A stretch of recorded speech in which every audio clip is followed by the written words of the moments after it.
Talk about action and adventure. If your kids have been reading The Lightning Thief and they've gone through the whole series and they're looking for something new, this is the next place to go. I'm talking about Middle World by Jon and Pamela Voelkel, and this is set down in the Maya civilization. It's constant action, adventure, humor, great for those kids who love video games. That's coming up next on Books Alive.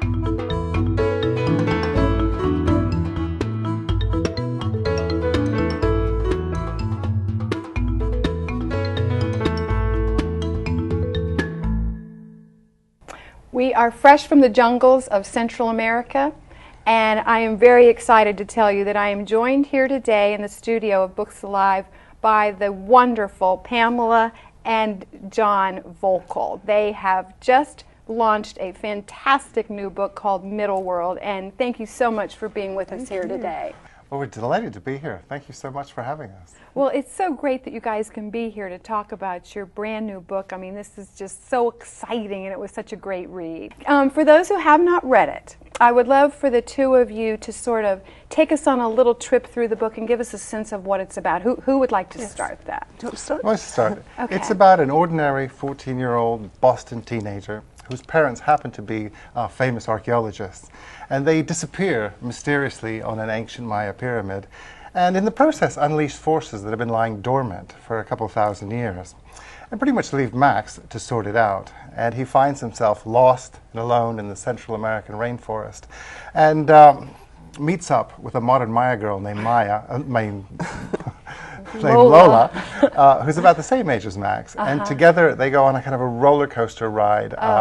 They go down underground rivers, through ancient Maya pyramids, and pretty much trying to put back together the things that Max's parents have unleashed. Yeah, it's really a romp. I mean, I got to a place in the story, and I said to myself, this is like being on a ride at Disney World or something. And like 3 pages later, Max says, I would pay a lot of money for this ride at Disney. And I thought, wow, I've like totally got this. This is great.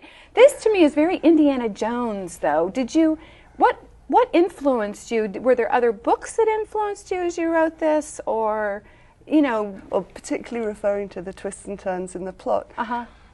We were imagining the children reading it in bed at night, and, you know, sorry parents, but we wanted to keep them reading, and so they couldn't put it down, and every time you get to the end of a chapter, you've got to start reading the next chapter, you've got to find out what happens next. You've got your cliffhangers in there. That was very much a motivation to keep well, it does. reading. It just absolutely pounds along, and it's really great action, Now, it's such an adventure story, such an action-adventure story. I see that you all are from J&P's Jungle Tours, so I can tell that you personally are very adventurous. But you guys started life in Great Britain, right? That's right. You grew up there. Jon, let's start. John actually grew up in Central America. In I grew Central up in America, England, okay. And you're British? Yes. Okay. And so was the book born of your memories of your childhood in Central America? Well, certainly a lot of what happens to the characters in the book are based on experiences I had as a child growing up. Like what? Well, my parents were very keen adventurers, and every time they'd have a holiday, we wouldn't go to any place I wanted to go. They'd get the map out, and my dad said, you know, I've heard about somebody really interesting who lives here. Let's go there. And we'd take planes, and then we'd go on buses until the road ran out, and then you'd get in these dugout canoes with motors on the back, and we'd go up these crocodile-infested rivers, and then get on mules, and then go into the bush. How old were you, Jon? We went and moved down there when I was 5. Okay. And I lived there till I was 16. Wow. So it was most of my childhood. So are you fearless? Well, the thing is, he doesn't like spiders. Right. See, I'm a city boy, and I wanted to play in a rock and roll band, so that getting dragged through the jungle was kind of the opposite of what I wanted to do. Yeah. So, but we did a lot of exciting things. We stayed in a lot of huts, met some very strange. My dad always was very interested in people, and he would like to meet unusual people. And so he would go out, and we would all go. And it was, I think in retrospect, really great upbringing. And at the time, it felt very painful because I wanted fluffy towels and hot baths. Right. But looking back, it was the perfect sort of education or upbringing for putting into a book like this. You kind of lived in a video game, you know, in a way. Now, there's something about monkey stew in your background. Can you elaborate on that? Well, yes. My brother and I, we were traveling through the jungle together, and we were staying with this guy. And he said, you know, I'm going to go out and find some dinner tonight. And he came back and he said, hey, great news! And he reached in his bag and he pulled out this monkey that he'd shot. So we're thinking, yeah. And he basically just threw it into the fire and let the fire kind of burn all the fur off. And then after a while, kind of took a stick and pulled out this black sort of charred thing, got his knife out and scraped all the black bits off, pulled the meat off the bones, kind of ground it up, threw it into a pot with some fish, boiled that all up, and then that was dinner. It was the most disgusting, vile thing I had ever. You ate it? Well, there was nothing else to eat. And so, are you a vegetarian now, Jon? I think so. I haven't eaten monkeys since. I can imagine. I can imagine. And did you go down in a plane crash at some point that's as true. well? That was when I was a Boy Scout. Okay.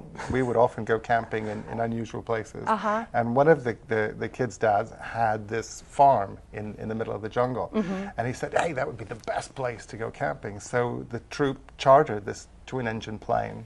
And the place that we were going to land was just a field that they'd cleared. And the first day we actually tried to find it. It was raining and there was clouds everywhere. And there's no tower or anything, so that they have to go by sight. So they'd come down really low trying to look for this field. And if you look out the window, suddenly a mountain would loom on the side of the plane. What badge were you getting? Yeah, so that they finally find this field, and they come down to land, and you can see the two pilots up in the front, and they flipping a coin. The first thing is they take a pass and they chase the cows off the field, no. and then they come around again, and they're about to set down, and there was a bunch of mud because it had been raining, and so one pilot's kind of trying to land, and the other's trying to pull up, and they're both kind of sitting there going. So eventually the guy who wanted to land won out. So, oh my gosh. But by the time the plane hit the field, Yeah. there was no more field left, and we just went plowing through Whoa, the rainforest. whoa. And so you're just watching leaves and things My go past goodness, by. And we yeah. finally hit a big tree, and the plane kind of spun around. Wow. And wow, that's quite a land. Yeah, right. But the next thing we did, fortunately nobody was hurt. Oh, the good. plane had all its propellers bent up. There was a big hole in the wing. Gee. And so the guys, they made us get our machetes out, and we had to hack all the bush down. And they pushed the plane, we pushed the plane back out, and then these guys got a big hammer out, and they bent the propellers back into shape, and they got the first aid kit out, and they patched up the holes, and they said, we'll see you in 2 weeks, and boom, off they went. Oh my gosh. No wonder you want fluffy towels and things like that. That's great. That is so Indiana Jones. That's amazing. All right, now sitting next to you is the lady from the sedate seaside town, right? Yes. You grew up where? I grew up in a town called Southport in northwest England. It's very flat, very quiet. Not too much happens. yeah, very quiet. Did you fly much? No adventures whatsoever. Wow. Never went anywhere till I was about 20. Oh no. But so I used to read a lot. You know, I spent my whole childhood reading, and I was thinking about this recently, because we didn't have very many books in the house, but we had some encyclopedias, and we had like an atlas of the world with a commentary about every single country, and it was about that thick. And I just used to read that over and over and over. And I was thinking recently, if I could see myself, if I could look into the future and see how exciting life would become, and that I would also be doing writing. Yeah. You know, just think back to that little girl who was so bored and reading. And her adventure was coming from Yeah. those places, from the pages. Oh, that's amazing. Okay, so you guys found each other, and then you became really great marketers, advertisers. What was the profession actually that you ended up in? Well, we met each other. We were working at a large multinational advertising agency in London. Okay. And so we worked together there for 4 years, and then the two of us plus 3 other of the directors of the agency went and we set up our own company. So we ran our own advertising agency for about 11 years, I think. Mm-hmm. And you had gone to school for English, or what was it? I studied English at university, yes, mostly English language actually, Okay. and actually did my thesis on the language of advertising. So. Oh my gosh, that worked. So you've kind of got you're bringing sort of the academic perspective of writing to this? I guess, and I was creative director, and I was always a copywriter, so my job has always had the word writer in the title, and I'd always thought it would be very cool to write a book, but I could never think of what to write about. And then enter this guy, huh? Yeah. Okay, now, so you guys decided you wanted to write a book, and you decided to write it for 10 to 14-year-olds. Why? Well, it started out, I was supposed to be working on a marketing project. We had sold the agency, and we'd moved to America, and we were just trying to have an adventure, but we were still working for the agency and doing sort of freelance work. And so I had this big marketing project that I was supposed to be working on, and as a displacement activity, I had the idea that I would tell bedtime stories to the kids every night, and they would give me 2 or 3 things that they wanted in the story, and I would make up a story around those. And one of their favorite stories that they would ask for time and time again was the story about this monkey girl who lived on a pyramid, and over the telling, it got much more involved. And as I was sitting there not writing about the marketing, I thought, what would make such a fabulous book would be to turn this bedtime story into an actual book. And since our kids were that age at the time, that was the kind of books that we were reading and we were familiar with. And it seemed kids are really voracious at that point, and the nature of the story lent itself for that audience. So that's why we wrote it for that. But it was based on this bedtime story, and then with a good dolloping of all my personal experiences of being in the jungle. Wow, wow, okay. So we're sitting here, I am focused on these 2 human beings, but next door to them is a sort of surreal human being. I don't know if the camera can get this charming individual here, and I'm not sure if I'm looking at a male or a female, but can you tell us a little bit about what we've got here, Jon? This is the sort of top half of a Maya King costume. One of the things that we often do, we go out to schools a lot, and rather than we don't tend to read from the book because some of the kids have read it already, other ones don't read that bit yet. But what we try to do is to really bring them into the story and bring alive to them the whole Maya, the rainforest. That's why we dress them like this. Like jungle guides. Yeah. We take them into the book. So what better way to bring the Maya alive than actually have a living, breathing Maya king walk in? And so at the sort of pinnacle of the presentation, we try to get the principal or one of the teachers to dress in the costume, and they come out, and the kids absolutely love it, but they can see the kind of things, the sort of flamboyant and outrageous sense of dress that they had. So my niece made this. She was at the University of Chicago, and they have a circus program, and she did a lot of the costumes. And so when we had this vision of a Maya King costume, we asked her to come, and we poured over. Nothing has survived. There's no survived costumes, but we looked at how kings were depicted in sculpture, in painted murals, and on pots, and looked at the kinds of things that they were wearing, so that while this is not a particular costume that a king wore, every element in it was the kind of things that they would be wearing. Okay. So that you have his name probably would have been components of these kind of animals that are here. Jago was always very key thing. This is the bird of heaven. And what she tried to do is to really bring alive the rainforest in a headdress. Oh, it's sumptuous. And it has these big sort of jade spool earrings that they used to wear. And then it's got a jaguar pelt armor here and claws. And so it's, you could imagine if you were on a pyramid, 100 feet above the people, you'd need quite a big headdress to be seen. And this is exactly the kind of thing, actually probably more tasteful than some of the outrageous things. And they used to do wild hair. They were really into wild hairdos. Their hair would go in all directions. And do they have pictures of that, or how do we know that?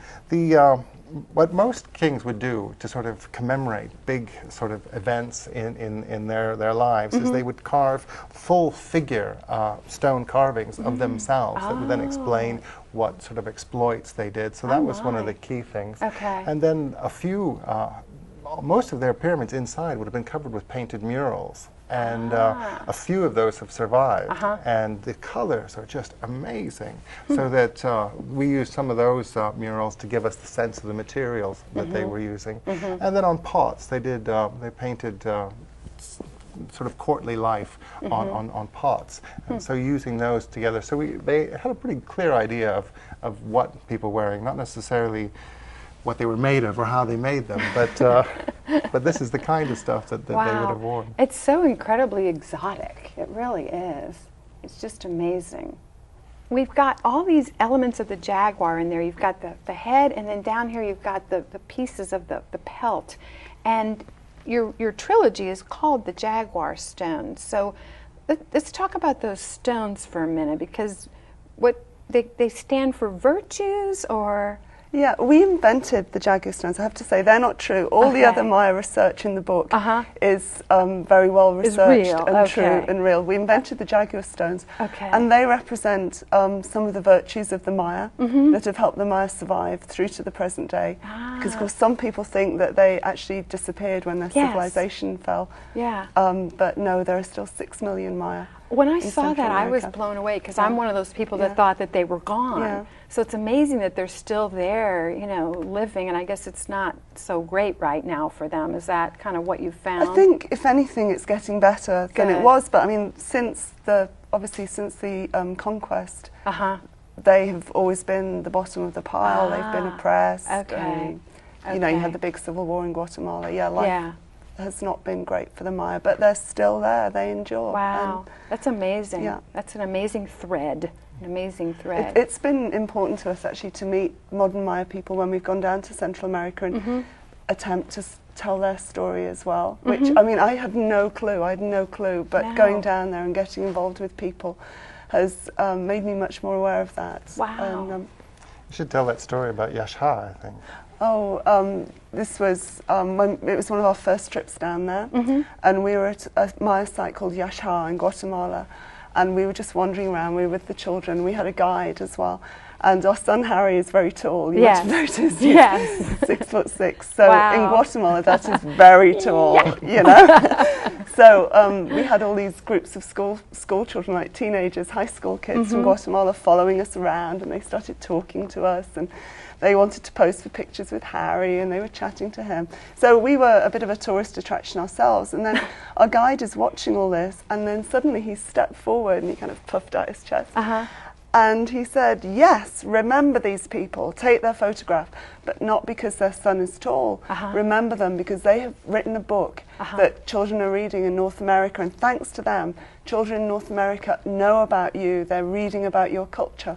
And so all these kids, these teenagers, and you've got the ancient pyramids behind them, and they all just started clapping. Oh my gosh. I know. Wow. And I thought, okay, we're going to do these kids proud. We are going to tell their story, and kids in North America are going to know about these kids in Central America. What a moment for you guys. I know. That's incredible. I know. That's amazing. It was really like a pivotal moment where, okay, we're going to roll up our sleeves, we're going to get our facts completely right. So one of the we're going to do this job properly.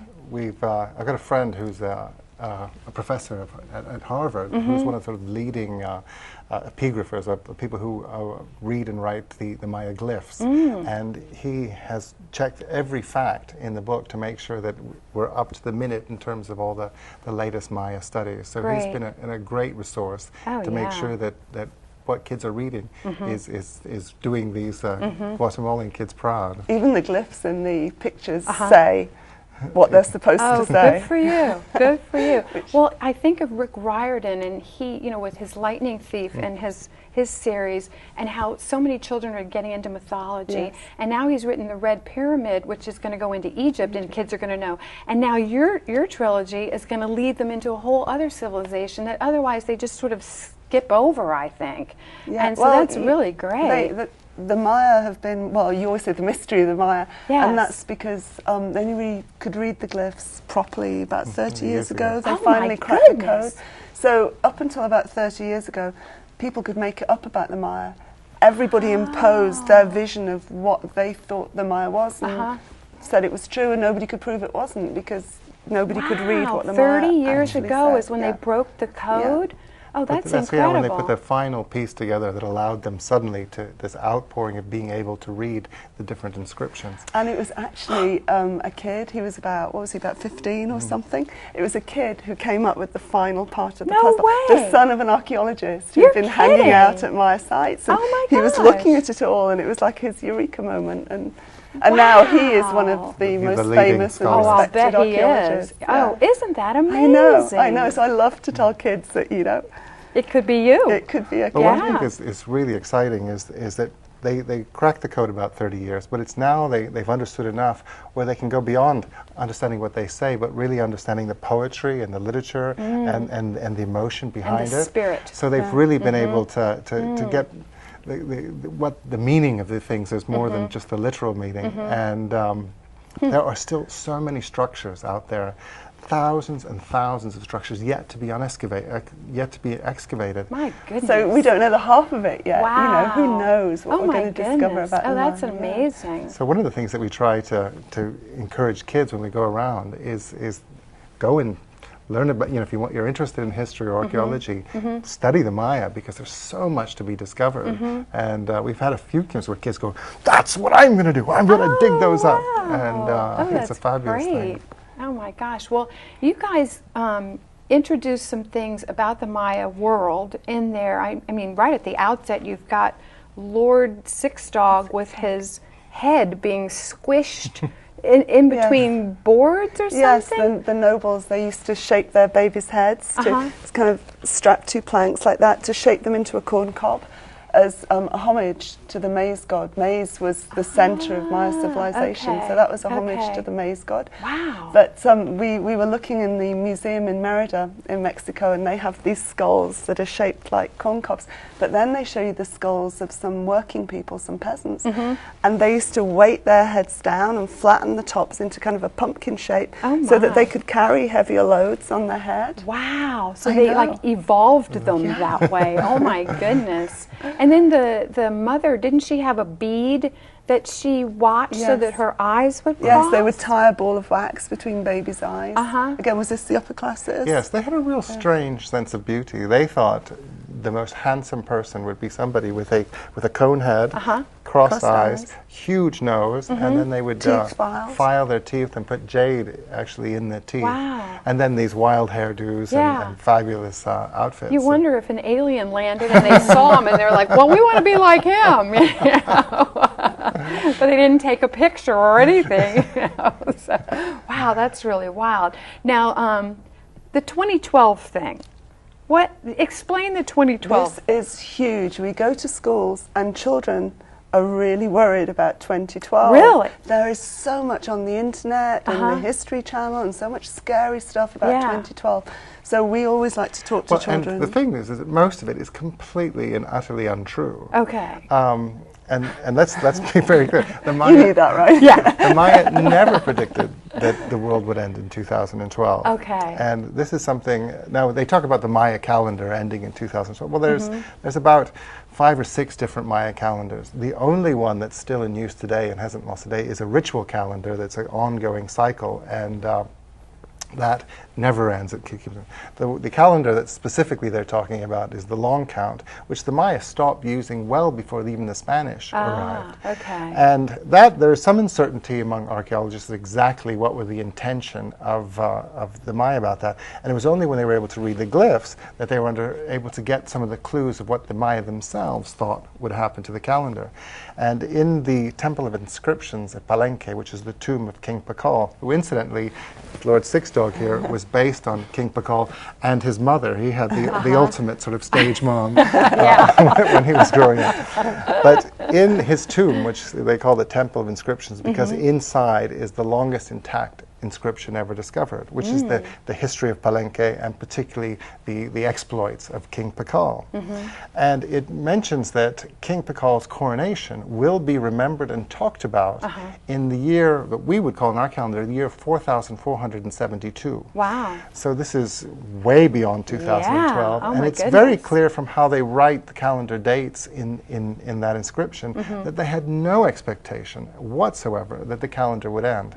Now it's true that 2012, December 2012, would be the beginning of a new 400-year cycle. So it's Okay. kind of our millennium change kind of thing. They would have had Okay. a big party. All It would have been a big deal. Uh-huh. They would have had a lot of fun with it. Yeah. But it would have never have been considered the end of the world. And in fact, the Maya had no concept of cataclysmic end of world. Okay. They believed that history was repeated itself, and if you studied the past, you could predict the future, and every life was a cycle, so that Okay. they would be completely mystified at all the all sort the of interpretation. Now the Aztecs. Oh. That's another thing. What about like the volcanoes and the floods and everything? Is there something about them predicting that that's sort of mirroring our times? No. No? Okay. Okay. Well, there are On the internet, it will tell you that there is. the thing is, there's the books of Chilimbalam, which are some prophetic books that were written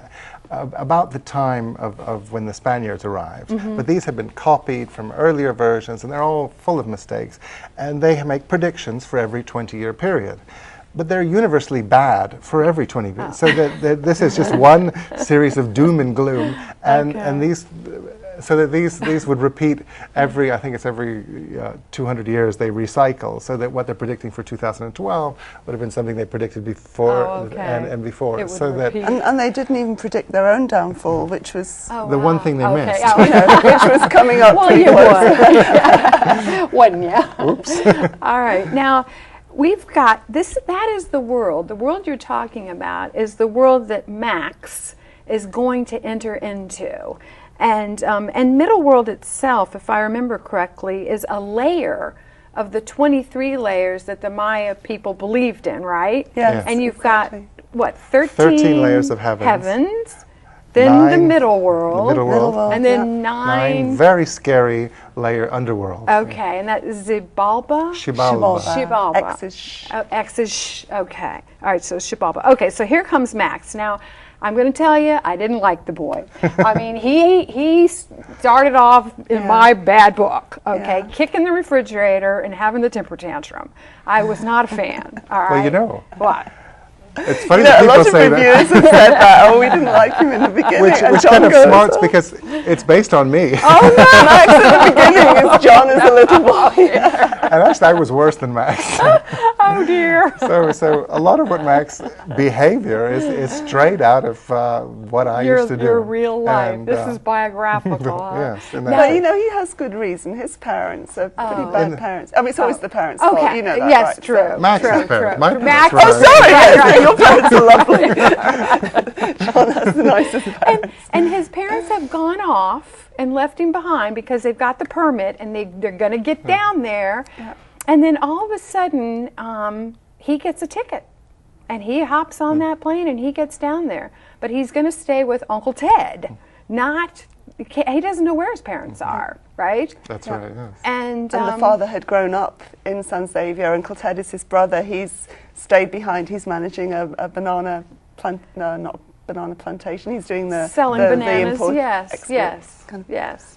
banana business. Right. And then you have pretty early on. You have a pretty dark guy show up who is stepping on roses and firing his weapon, and all this kind of thing. Yes, he's our villain. He is a descendant of, his name is Antonio de Landa. He's a descendant of Friar Jago de Landa, who was a priest who sailed to the Yucatan with the conquistadors, and it was his not so brilliant idea to gather together all the Maya books. The Maya used to write everything down in these folding bark books, hand painted, just everything. Some people think there were hundreds, but some people think thousands. Wow. And this guy, Friar de Landa, he gathered them all together, made one big bonfire of them, and burnt the entire written record of Maya culture, which is thus giving rise to the mystery of the Maya, I guess. Yeah. Well, 3 books only have survived. Goodness. And these books are extraordinary. The one, the Dresden Codex, it's called that because it's in the library at Dresden, is basically an astronomy book, and it has cycles of Venus that are so accurate. That's how they actually figured out what it was, because the guy who was trying to figure out said, wait a minute, these numbers are exactly the cycles of Venus, and that gave them the clue to really understand what this book was about. So we don't know what we've lost. But wow. All right, so Max enters into that world. His uncle is selling bananas to this creepy guy who shows up, and his uncle, he's not selling him bananas. Remember, he's smuggling that's artifacts. right. That's right. He's smuggling artifacts, and then Max gets locked in, and there's no trust, and then he sees some monkeys. You see some howler monkeys. Yes, and they are pretty clever. Right? Because didn't they have to open a vent or something? Yes, they did. Yes, and then they make off with something, and Max blows the trust right out of the water and follows them into the jungle. Now, when you get in there and you've got them riding in that raft, I was claustrophobic, I have to say. We did that. Did you do that? I was going to ask you. I didn't think that I could make Max do anything that I wouldn't do. Wow. I mean, obviously he does something. So Yeah. But, and I had never been, to the jungle. I don't like water, I don't like caves, I don't like boats, I don't like the dark. I'm one of those people, scared of everything. Yes. So we canoed an underground river. We did it, that's the scene on the front of the book. We did it, was it the end of the dry season or the beginning of the rain? But the water was not as fast as that, obviously. But sometimes there's like we very had little no rapids. space we between the had top to do that. of We the had to cave. lie flat, completely flat to get underneath some of the rocks. Wow. And then other times you'd be in this huge cavern and you could see all the bats. And these places really exist, and you went there. And this is Belize? It's the Yucatan Peninsula. It's made of limestone, and it doesn't really have any rivers or lakes on the surface. All the rain filters through, and then you just have this whole network of caves and rivers. And sometimes the roof caves in, and then it's called a cenote, and that's like a natural reservoir, which you'll see. So Indiana Jones, oh my gosh. So you guys have lived it. Amazing. It sounds amazing. It sounds amazing. And then into his world shows up Lola. Lola. And I mean, did you like Lola? I loved Lola. But I mean, if you think of Batman and Robin, she's Batman, he's Robin, So why did you flip that around? Why is the girl the real hard charger? Well, I think part of it is that he's out of his element. He's a city boy, and he needed somebody who knew what they were doing, and also that was from the original. It's these Maya girls as well. They're so strong. They hold everything together, in real life. And it's my thing again about the modern Maya that these people need. Of course, they're the heroes in my mind. They're going to be the heroes in the book.